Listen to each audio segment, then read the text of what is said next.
ಮಾಲೀಕರಿಗೂ ತಟ್ಟಿದೆ ಕೊಲ್ಲಿ ಕದನದ ಬಿಸಿ. ಪ್ರವಾಸಿಗರು ಇಲ್ಲದೆ ನಿಂತಲ್ಲೇ ನಿಂತಿವೆ ವಾಹನಗಳು. ಸುಮಾರು 2,000 ವಾಹನ ಮಾಲೀಕರಿಗೆ ಸಂಕಷ್ಟ ಶುರುವಾಗಿದೆ. 70% ವ್ಯಾಪಾರ ಡಲ್ ಆಗಿದ್ದು ಇಎಂಐಗೂ ಕೂಡ ಕಾಸಿಲ್ಲ ಅಂತ ರಾಜ್ಯ ಟ್ರಾವೆಲ್ಸ್ ಈಗ ಮಾಲೀಕರ ಸಂಘದ ಅಧ್ಯಕ್ಷ ಹೇಳಿಕೆಯನ್ನ ಕೊಟ್ಟಿದ್ದಾರೆ. ರಿಪಬ್ಲಿಕ್ ತಡಕ್ಕೆ ಅಧ್ಯಕ್ಷ ರಾಧಾಕೃಷ್ಣ ಹೊಳ ಹೇಳಿಕೆಯನ್ನ ಕೊಟ್ಟಿರುವಂತದ್ದು.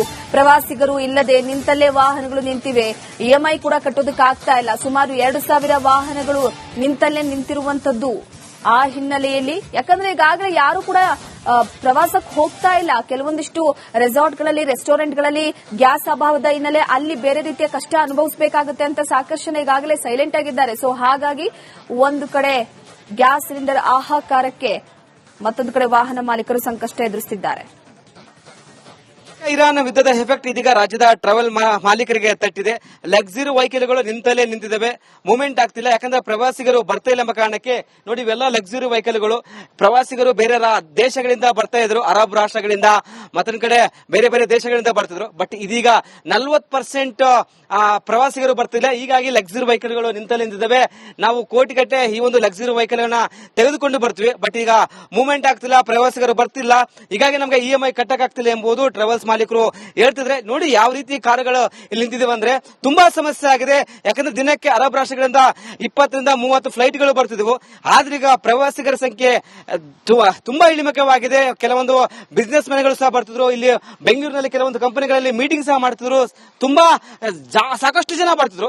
ಬಟ್ ಈ ಸದ್ಯಕ್ಕೆ ಯುದ್ಧ ನಡೀತಿದೆ. ಹೀಗಾಗಿ ಒಂದು ಯುರೋಪ್ ಕಂಟ್ರಿಯಿಂದ, ಅರಬ್ ಕಂಟ್ರಿಯಿಂದ ಯಾರೂ ಬರ್ತಿಲ್ಲ. ಹೀಗಾಗಿ ಒಂದ್ ಕಡೆ ನಮ್ಮ ವೆಹಿಕಲ್ಗಳು ಮೂವ್ಮೆಂಟ್ ಆಗ್ತಿಲ್ಲ, ತುಂಬಾ ಸಮಸ್ಯೆ ಆಗಿದೆ. ಒಂದ್ ಕಡೆ ಕೊರೋನಾ ಟೈಮಲ್ಲಿ ಯಾವ ರೀತಿ ಸಮಸ್ಯೆ ಇತ್ತು ಅದೇ ರೀತಿ ಆಗಿದೆ ಎಂಬುದು ಟ್ರಾವೆಲ್ಸ್ ಮಾಲೀಕರು ಹೇಳ್ತಿದ್ದಾರೆ. ನಮ್ಮ ಜೊತೆ ಈಗ ರಾಜ್ಯ ಟ್ರಾವೆಲ್ಸ್ ಮಾಲೀಕರ ಸಂಘದ ಅಧ್ಯಕ್ಷ ರಾಧಾಕೃಷ್ಣ ಹೊಳೆ ಇದ್ದಾರೆ. ಅವರನ್ನೇ ಮಾತಾಡಿಸ್ತೀನಿ. ಸರ್, ಎಷ್ಟು % ಎಫೆಕ್ಟ್ ಆಗಿದೆ ಅಂತ? ಸಾಧಾರಣ ಬೆಂಗಳೂರು ನಗರಕ್ಕೆ ಬರುವಂತಹ ಪ್ರಯಾಣಿಕರು, ಫ್ಲೈಟ್ ಪ್ರಯಾಣಿಕರು 50% ಪ್ರವಾಸಿಗಳು ಕಡಿಮೆ ಆಗಿದೆ. ಇದಲ್ಲದೆ ಅಂತಾರಾಷ್ಟ್ರೀಯ ವಿಮಾನಗಳಲ್ಲಿ ಮಧ್ಯಪ್ರಾಚ್ಯ ರಾಷ್ಟ್ರಗಳಿಂದ ಬರುವಂತಹ ವಿಮಾನಗಳು ಪೂರ್ಣ ಸ್ಟಾಪ್ ಆಗಿತ್ತು. ಈಗ ಕಳೆದ ಒಂದು 7-8 ದಿವಸದಿಂದ ಕೆಲವು ಫ್ಲೈಟ್ಗಳು ಬರ್ತಾ ಇದೆ. ಅಷ್ಟೆಲ್ಲ ಬಂದಾಗ್ಬಿಟ್ಟಿದ್ದಾವ ಅಂತ? ಪೂರ್ಣ ಬಂದೇ ಆಗೋಗಿತ್ತು. ಎಷ್ಟು ಲಾಸ್ ಆಗಿದೆ ಸರ್? ಅಂತ ಸಂದರ್ಭದಲ್ಲಿ ನಮ್ದು ವೆಹಿಕಲ್ಗಳು ಟೋಟಲ್ ನಿಂತೋಗಿತ್ತು. ಈಗ ಸ್ವಲ್ಪ ಸ್ಟಾರ್ಟ್ ಆಗಿದೆ. ಕೆಲವು ಲಾಸ್ ಆಗಿದೆ ಅಂತ ಸಾಧಾರಣ 70% ಬಿಸಿನೆಸ್ ಸ್ಟಾಪ್ ಆಗಿದೆ ನಮ್ದು. ಎಲ್ಲ ಲಕ್ಸುರಿ ಕಾರ್ಗಳು ನಿಂತಿದೆ. ಬಿಸಿನೆಸ್ ಕ್ಲಾಸ್ ಪೀಪಲ್ಸ್ ಗಳು ಯಾರು ಟ್ರಾವೆಲ್ ಮಾಡ್ತಾ ಇಲ್ಲ. ಇದರಿಂದ ಆಗ್ಬಿಟ್ಟು ಪೂರ್ಣ ಲಕ್ಸುರಿ ವಾಹನಗಳು ಪೂರ್ಣ ನಿಂತೋಗಿದೆ ನಮ್ದು.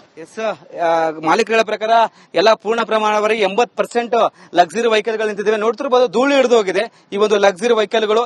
ಯಾಕಂದ್ರೆ ಪ್ರವಾಸಿಗರು ಬರ್ತಿಲ್ಲ, ತುಂಬಾ ಸಮಸ್ಯೆ ಆಗಿದೆ. ಇನ್ನೂ ಯುದ್ಧ ನಡೀತಿದೆ. ಯಾಕಂದ್ರೆ ಯುರೋಪ್ ರಾಷ್ಟ್ರಗಳಿಂದ, ಅರಬ್ ರಾಷ್ಟ್ರಗಳಿಂದ ಸಾಕಷ್ಟು ಸಂಖ್ಯೆಯಲ್ಲಿ ಬಿಸಿನೆಸ್ ಮ್ಯಾನ್ಗಳು ಬರ್ತಿದ್ರು, ಪ್ರವಾಸಿಗರು ಬರ್ತಿದ್ರು. ಕೆಲವೊಂದು ವೈದ್ಯಕೀಯ ಚಿಕಿತ್ಸೆ ತೆಗೆದುಕೊಳ್ಳಲು ಭಾರತಕ್ಕೆ ಬರ್ತಿದ್ರು. ಎಲ್ಲ ಕಂಪ್ಲೀಟ್ ಬಂದ್ ಆಗಿದೆ. ಬೆರಳಿಕೆ ಜನ ಮಾತ್ರ ಬರ್ತಿದ್ರೆ. ಹೀಗಾಗಿ ನಮಗೆ ತುಂಬಾ ಹೊಡೆತ ಬಿದ್ದಿದೆ. ಸರ್ಕಾರ ಎಚ್ಚೆತ್ತುಕೊಳ್ಬೇಕಂತ ಒಂದ್ ಕಡೆ ಮನವಿ. ಟ್ರಾವೆಲ್ ಮಾಲೀಕರಿಗೂ ತಟ್ಟಿದೆ ಕೊಲ್ಲಿ ಕದನದ ಬಿಸಿ. ಪ್ರವಾಸಿಗರು ಇಲ್ಲದೆ ನಿಂತಲ್ಲೇ ನಿಂತಿವೆ ವಾಹನಗಳು. ಸುಮಾರು 2,000 ವಾಹನ ಮಾಲೀಕರಿಗೆ ಸಂಕಷ್ಟ ಶುರುವಾಗಿದೆ. 70% ವ್ಯಾಪಾರ ಡಲ್ ಆಗಿದ್ದು ಇಎಂಐಗೂ ಕೂಡ ಕಾಸಿಲ್ಲ ಅಂತ ರಾಜ್ಯ ಟ್ರಾವೆಲ್ಸ್ ಈಗ ಮಾಲೀಕರ ಸಂಘದ ಅಧ್ಯಕ್ಷ ಹೇಳಿಕೆಯನ್ನ ಕೊಟ್ಟಿದ್ದಾರೆ. ರಿಪಬ್ಲಿಕ್ ತಡಕ್ಕೆ ಅಧ್ಯಕ್ಷ ರಾಧಾಕೃಷ್ಣ ಹೊಳ ಹೇಳಿಕೆಯನ್ನ ಕೊಟ್ಟಿರುವಂತದ್ದು.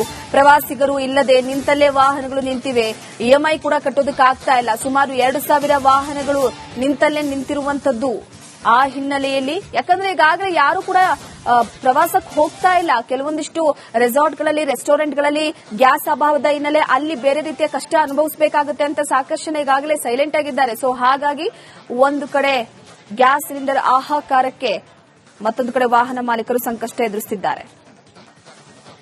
ಇರಾನ್ ಯುದ್ಧದ ಎಫೆಕ್ಟ್ ಇದೀಗ ರಾಜ್ಯದ ಟ್ರಾವೆಲ್ ಮಾಲೀಕರಿಗೆ ತಟ್ಟಿದೆ.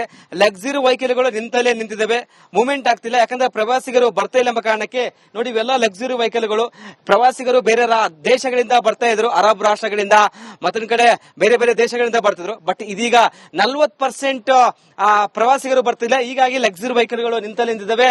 ನಾವು ಕೋಟಿಗಟ್ಟೆ ಈ ಒಂದು ಲಕ್ಸುರಿ ವೆಹಿಕಲ್ ಗಳನ್ನ ತೆಗೆದುಕೊಂಡು ಬರ್ತೀವಿ, ಬಟ್ ಈಗ ಮೂವ್ಮೆಂಟ್ ಆಗ್ತಿಲ್ಲ, ಪ್ರವಾಸಿಗರು ಬರ್ತಿಲ್ಲ.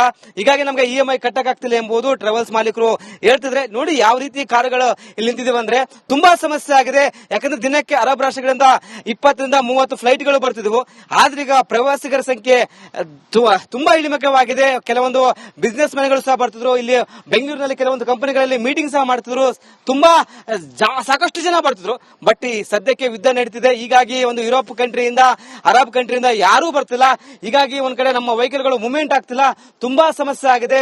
ಒಂದ್ ಕಡೆ ಕೊರೋನಾ ಟೈಮಲ್ಲಿ ಯಾವ ರೀತಿ ಸಮಸ್ಯೆ ಇತ್ತು, ಅದೇ ರೀತಿ ಆಗಿದೆ ಎಂಬುದು ಟ್ರಾವೆಲ್ಸ್ ಮಾಲೀಕರು ಹೇಳ್ತಿದ್ದಾರೆ. ನಮ್ಮ ಜೊತೆ ಈಗ ರಾಜ್ಯ ಟ್ರಾವೆಲ್ಸ್ ಮಾಲೀಕರ ಸಂಘದ ಅಧ್ಯಕ್ಷ ರಾಧಾಕೃಷ್ಣ ಹೊಳೆ ಇದ್ದಾರೆ. ಅವ್ರನ್ನೇ ಮಾತಾಡಿಸ್ತೀನಿ. ಸರ್, ಎಷ್ಟು ಪರ್ಸೆಂಟ್ ಎಫೆಕ್ಟ್ ಆಗಿದೆ ಅಂತ? ಸಾಧಾರಣ ಬೆಂಗಳೂರು ನಗರಕ್ಕೆ ಬರುವಂತಹ ಪ್ರಯಾಣಿಕರು, ಫ್ಲೈಟ್ ಪ್ರಯಾಣಿಕರು 50% ಪ್ರವಾಸಿಗಳು ಕಡಿಮೆ ಆಗಿದೆ. ಇದಲ್ಲದೆ ಅಂತಾರಾಷ್ಟ್ರೀಯ ವಿಮಾನಗಳಲ್ಲಿ ಮಧ್ಯಪ್ರಾಚ್ಯ ರಾಷ್ಟ್ರಗಳಿಂದ ಬರುವಂತಹ ವಿಮಾನಗಳು ಪೂರ್ಣ ಸ್ಟಾಪ್ ಆಗಿತ್ತು. ಈಗ ಕಳೆದ ಒಂದು 7-8 ದಿವಸದಿಂದ ಕೆಲವು ಫ್ಲೈಟ್ಗಳು ಬರ್ತಾ ಇದೆ. ಅಷ್ಟೆಲ್ಲ ಬಂದಾಗ್ಬಿಟ್ಟಿದ್ದಾವ ಅಂತ? ಪೂರ್ಣ ಬಂದೇ ಆಗೋಗಿತ್ತು. ಎಷ್ಟು ಲಾಸ್ ಆಗಿದೆ ಸರ್? ಅಂತ ಸಂದರ್ಭದಲ್ಲಿ ನಮ್ದು ವೆಹಿಕಲ್ಗಳು ಟೋಟಲ್ ನಿಂತೋಗಿತ್ತು. ಈಗ ಸ್ವಲ್ಪ ಸ್ಟಾರ್ಟ್ ಆಗಿದೆ. ಕೆಲವು ಲಾಸ್ ಆಗಿದೆ ಅಂತ?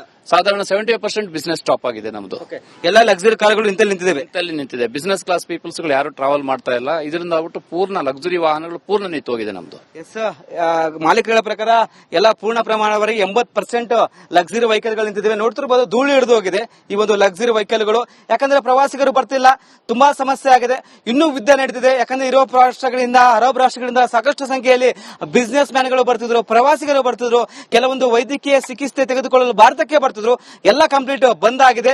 ಬೆರಳಿಕೆ ಜನ ಮಾತ್ರ ಬರ್ತಿದ್ರೆ. ಹೀಗಾಗಿ ನಮಗೆ ತುಂಬಾ ಹೊಡೆತ ಬಿದ್ದಿದೆ. ಸರ್ಕಾರ ಎಚ್ಚೆತ್ತುಕೊಳ್ಬೇಕಂತ ಒಂದ್ ಕಡೆ ಮನವಿ. ಟ್ರಾವೆಲ್ ಮಾಲೀಕರಿಗೂ ತಟ್ಟಿದೆ ಕೊಲ್ಲಿ ಕದನದ ಬಿಸಿ. ಪ್ರವಾಸಿಗರು ಇಲ್ಲದೆ ನಿಂತಲ್ಲೇ ನಿಂತಿವೆ ವಾಹನಗಳು. ಸುಮಾರು 2,000 ವಾಹನ ಮಾಲೀಕರಿಗೆ ಸಂಕಷ್ಟ ಶುರುವಾಗಿದೆ. 70% ವ್ಯಾಪಾರ ಡಲ್ ಆಗಿದ್ದು, ಇಎಂಐಗೂ ಕೂಡ ಕಾಸಿಲ್ಲ ಅಂತ ರಾಜ್ಯ ಟ್ರಾವೆಲ್ಸ್ ಈಗ ಮಾಲೀಕರ ಸಂಘದ ಅಧ್ಯಕ್ಷ ಹೇಳಿಕೆಯನ್ನ ಕೊಟ್ಟಿದ್ದಾರೆ. ರಿಪಬ್ಲಿಕ್ ಕನ್ನಡಕ್ಕೆ ಅಧ್ಯಕ್ಷ ರಾಧಾಕೃಷ್ಣ ಹೊಳ ಹೇಳಿಕೆಯನ್ನ ಕೊಟ್ಟಿರುವಂತದ್ದು. ಪ್ರವಾಸಿಗರು ಇಲ್ಲದೆ ನಿಂತಲ್ಲೇ ವಾಹನಗಳು ನಿಂತಿವೆ, ಇಎಂಐ ಕೂಡ ಕಟ್ಟೋದಕ್ಕಾಗ್ತಾ ಇಲ್ಲ. ಸುಮಾರು 2,000 ವಾಹನಗಳು ನಿಂತಲ್ಲೇ ನಿಂತಿರುವಂತದ್ದು. ಆ ಹಿನ್ನೆಲೆಯಲ್ಲಿ, ಯಾಕಂದ್ರೆ ಈಗಾಗಲೇ ಯಾರು ಕೂಡ ಪ್ರವಾಸಕ್ಕೆ ಹೋಗ್ತಾ ಇಲ್ಲ. ಕೆಲವೊಂದಿಷ್ಟು ರೆಸಾರ್ಟ್ಗಳಲ್ಲಿ, ರೆಸ್ಟೋರೆಂಟ್ಗಳಲ್ಲಿ ಗ್ಯಾಸ್ ಅಭಾವದ ಹಿನ್ನೆಲೆ ಅಲ್ಲಿ ಬೇರೆ ರೀತಿಯ ಕಷ್ಟ ಅನುಭವಿಸಬೇಕಾಗುತ್ತೆ ಅಂತ ಸಾಕಷ್ಟು ಜನ ಈಗಾಗಲೇ ಸೈಲೆಂಟ್ ಆಗಿದ್ದಾರೆ. ಸೊ ಹಾಗಾಗಿ ಒಂದು ಕಡೆ ಗ್ಯಾಸ್ ಸಿಲಿಂಡರ್ ಹಾಹಾಕಾರಕ್ಕೆ, ಮತ್ತೊಂದು ಕಡೆ ವಾಹನ ಮಾಲೀಕರು ಸಂಕಷ್ಟ ಎದುರಿಸುತ್ತಿದ್ದಾರೆ. ಇರಾನ್ ಯುದ್ಧದ ಎಫೆಕ್ಟ್ ಇದೀಗ ರಾಜ್ಯದ ಟ್ರಾವೆಲ್ ಮಾಲೀಕರಿಗೆ ತಟ್ಟಿದೆ. ಲಕ್ಸುರಿ ವೆಹಿಕಲ್ಗಳು ನಿಂತಲ್ಲೇ ನಿಂತಿದ್ದಾವೆ, ಮೂವ್ಮೆಂಟ್ ಆಗ್ತಿಲ್ಲ. ಯಾಕಂದ್ರೆ ಪ್ರವಾಸಿಗರು ಬರ್ತಾ ಇಲ್ಲ ಎಂಬ ಕಾರಣಕ್ಕೆ ನೋಡಿ, ಇವೆಲ್ಲ ಲಕ್ಸುರಿ ವೆಹಿಕಲ್ಗಳು. ಪ್ರವಾಸಿಗರು ಬೇರೆ ದೇಶಗಳಿಂದ ಬರ್ತಾ ಇದ್ರು, ಅರಬ್ ರಾಷ್ಟ್ರಗಳಿಂದ, ಮತ್ತೊಂದು ಕಡೆ ಬೇರೆ ಬೇರೆ ದೇಶಗಳಿಂದ ಬರ್ತಿದ್ರು. ಬಟ್ ಇದೀಗ 40% ಪ್ರವಾಸಿಗರು ಬರ್ತಿಲ್ಲ. ಹೀಗಾಗಿ ಲಕ್ಸುರಿ ವೆಹಿಕಲ್ಗಳು ನಿಂತಲ್ಲಿ ನಿಂತಿದ್ದಾವೆ. ನಾವು ಕೋಟಿಗಟ್ಟೆ ಈ ಒಂದು ಲಕ್ಸುರಿ ವೆಹಿಕಲ್ ಅನ್ನ ತೆಗೆದುಕೊಂಡು ಬರ್ತೀವಿ. ಬಟ್ ಈಗ ಮೂವ್ಮೆಂಟ್ ಆಗ್ತಿಲ್ಲ, ಪ್ರವಾಸಿಗರು ಬರ್ತಿಲ್ಲ. ಹೀಗಾಗಿ ನಮಗೆ ಇಎಂಐ ಕಟ್ಟಕ್ಕಾಗ್ತಿಲ್ಲ ಎಂಬುದು ಟ್ರಾವೆಲ್ಸ್ ಮಾಲೀಕರು ಹೇಳ್ತಿದ್ರೆ. ನೋಡಿ ಯಾವ ರೀತಿ ಕಾರುಗಳು ಇಲ್ಲಿ ನಿಂತಿದ್ದೇವೆ ಅಂದ್ರೆ ತುಂಬಾ ಸಮಸ್ಯೆ ಆಗಿದೆ. ಯಾಕಂದ್ರೆ ದಿನಕ್ಕೆ ಅರಬ್ ರಾಷ್ಟ್ರಗಳಿಂದ 20-30 ಫ್ಲೈಟ್ಗಳು ಬರ್ತಿದ್ವು. ಆದ್ರೆ ಈಗ ಪ್ರವಾಸಿಗರ ಸಂಖ್ಯೆ ತುಂಬಾ ಇಳಿಮುಖವಾಗಿದೆ. ಕೆಲವೊಂದು ಬಿಸಿನೆಸ್ ಮ್ಯಾನ್ಗಳು ಸಹ ಬರ್ತಿದ್ರು. ಇಲ್ಲಿ ಬೆಂಗಳೂರಿನಲ್ಲಿ ಕೆಲವೊಂದು ಕಂಪನಿಗಳಲ್ಲಿ ಮೀಟಿಂಗ್ ಸಹ ಮಾಡ್ತಿದ್ರು. ತುಂಬಾ ಸಾಕಷ್ಟು ಜನ ಬರ್ತಿದ್ರು. ಬಟ್ ಈ ಸದ್ಯಕ್ಕೆ ಯುದ್ಧ ನಡೀತಿದೆ. ಹೀಗಾಗಿ ಒಂದು ಯುರೋಪ್ ಕಂಟ್ರಿಯಿಂದ, ಅರಬ್ ಕಂಟ್ರಿಯಿಂದ ಯಾರೂ ಬರ್ತಿಲ್ಲ. ಹೀಗಾಗಿ ಒಂದ್ ಕಡೆ ನಮ್ಮ ವೆಹಿಕಲ್ಗಳು ಮೂವ್ಮೆಂಟ್ ಆಗ್ತಿಲ್ಲ. ತುಂಬಾ ಸಮಸ್ಯೆ ಆಗಿದೆ. ಒಂದ್ ಕಡೆ ಕೊರೋನಾ ಟೈಮಲ್ಲಿ ಯಾವ ರೀತಿ ಸಮಸ್ಯೆ ಇತ್ತು, ಅದೇ ರೀತಿ ಆಗಿದೆ ಎಂಬುದು ಟ್ರಾವೆಲ್ಸ್ ಮಾಲೀಕರು ಹೇಳ್ತಿದ್ದಾರೆ. ನಮ್ಮ ಜೊತೆ ಈಗ ರಾಜ್ಯ ಟ್ರಾವೆಲ್ಸ್ ಮಾಲೀಕರ ಸಂಘದ ಅಧ್ಯಕ್ಷ ರಾಧಾಕೃಷ್ಣ ಹೊಳೆ ಇದ್ದಾರೆ. ಅವ್ರನ್ನೇ ಮಾತಾಡಿಸ್ತೀನಿ. ಸರ್, ಎಷ್ಟು ಪರ್ಸೆಂಟ್ ಎಫೆಕ್ಟ್ ಆಗಿದೆ ಅಂತ? ಸಾಧಾರಣ ಬೆಂಗಳೂರು ನಗರಕ್ಕೆ ಬರುವಂತಹ ಪ್ರಯಾಣಿಕರು, ಫ್ಲೈಟ್ ಪ್ರಯಾಣಿಕರು 50% ಪ್ರವಾಸಿಗಳು ಕಡಿಮೆ ಆಗಿದೆ. ಇದಲ್ಲದೆ ಅಂತಾರಾಷ್ಟ್ರೀಯ ವಿಮಾನಗಳಲ್ಲಿ ಮಧ್ಯಪ್ರಾಚ್ಯ ರಾಷ್ಟ್ರಗಳಿಂದ ಬರುವಂತಹ ವಿಮಾನಗಳು ಪೂರ್ಣ ಸ್ಟಾಪ್ ಆಗಿತ್ತು. ಈಗ ಕಳೆದ ಒಂದು 7-8 ದಿವಸದಿಂದ ಕೆಲವು ಫ್ಲೈಟ್ಗಳು ಬರ್ತಾ ಇದೆ. ಅಷ್ಟೆಲ್ಲ ಬಂದಾಗ್ಬಿಟ್ಟಿದ್ದಾವ ಅಂತ? ಪೂರ್ಣ ಬಂದೇ ಆಗೋಗಿತ್ತು. ಎಷ್ಟು ಲಾಸ್ ಆಗಿದೆ ಸರ್? ಅಂತ ಸಂದರ್ಭದಲ್ಲಿ ನಮ್ದು ವೆಹಿಕಲ್ಗಳು ಟೋಟಲ್ ನಿಂತೋಗಿತ್ತು. ಈಗ ಸ್ವಲ್ಪ ಸ್ಟಾರ್ಟ್ ಆಗಿದೆ. ಕೆಲವು ಲಾಸ್ ಆಗಿದೆ ಅಂತ? ಸಾಧಾರಣ 70% ಬಿಸಿನೆಸ್ ಸ್ಟಾಪ್ ಆಗಿದೆ ನಮ್ದು. ಎಲ್ಲ ಲಕ್ಸುರಿ ಕಾರ್ಗಳು ನಿಂತಲ್ಲಿ ನಿಂತಿದೆ. ಬಿಸಿನೆಸ್ ಕ್ಲಾಸ್ ಪೀಪಲ್ಸ್ ಗಳು ಯಾರು ಟ್ರಾವೆಲ್ ಮಾಡ್ತಾ ಇಲ್ಲ. ಇದರಿಂದ ಆಗ್ಬಿಟ್ಟು ಪೂರ್ಣ ಲಕ್ಸುರಿ ವಾಹನಗಳು ಪೂರ್ಣ ನಿಂತೋಗಿದೆ ನಮ್ದು. ಎಸ್, ಮಾಲೀಕರ ಪ್ರಕಾರ ಎಲ್ಲ ಪೂರ್ಣ ಪ್ರಮಾಣವರೆಗೆ 80% ಲಕ್ಸುರಿ ವೆಹಿಕಲ್ಗಳು ನಿಂತಿದ್ದೇವೆ. ನೋಡ್ತಿರ್ಬೋದು, ಧೂಳು ಹಿಡಿದು ಹೋಗಿದೆ ಈ ಒಂದು ಲಕ್ಸುರಿ ವೆಹಿಕಲ್ಗಳು. ಯಾಕಂದ್ರೆ ಪ್ರವಾಸಿಗರು ಬರ್ತಿಲ್ಲ, ತುಂಬಾ ಸಮಸ್ಯೆ ಆಗಿದೆ. ಇನ್ನೂ ಯುದ್ಧ ನಡೀತಿದೆ. ಯಾಕಂದ್ರೆ ಯುರೋಪ್ ರಾಷ್ಟ್ರಗಳಿಂದ, ಅರಬ್ ರಾಷ್ಟ್ರಗಳಿಂದ ಸಾಕಷ್ಟು ಸಂಖ್ಯೆಯಲ್ಲಿ ಬಿಸಿನೆಸ್ ಮ್ಯಾನ್ಗಳು ಬರ್ತಿದ್ರು, ಪ್ರವಾಸಿಗರು ಬರ್ತಿದ್ರು. ಕೆಲವೊಂದು ವೈದ್ಯಕೀಯ ಚಿಕಿತ್ಸೆ ತೆಗೆದುಕೊಳ್ಳಲು ಭಾರತಕ್ಕೆ ಬರ್ತಿದ್ರು. ಎಲ್ಲ ಕಂಪ್ಲೀಟ್ ಬಂದ್ ಆಗಿದೆ. ಬೆರಳಿಕೆ ಜನ ಮಾತ್ರ ಬರ್ತಿದ್ರೆ. ಹೀಗಾಗಿ ನಮಗೆ ತುಂಬಾ ಹೊಡೆತ ಬಿದ್ದಿದೆ. ಸರ್ಕಾರ ಎಚ್ಚೆತ್ತುಕೊಳ್ಬೇಕಂತ ಒಂದ್ ಕಡೆ ಮನವಿ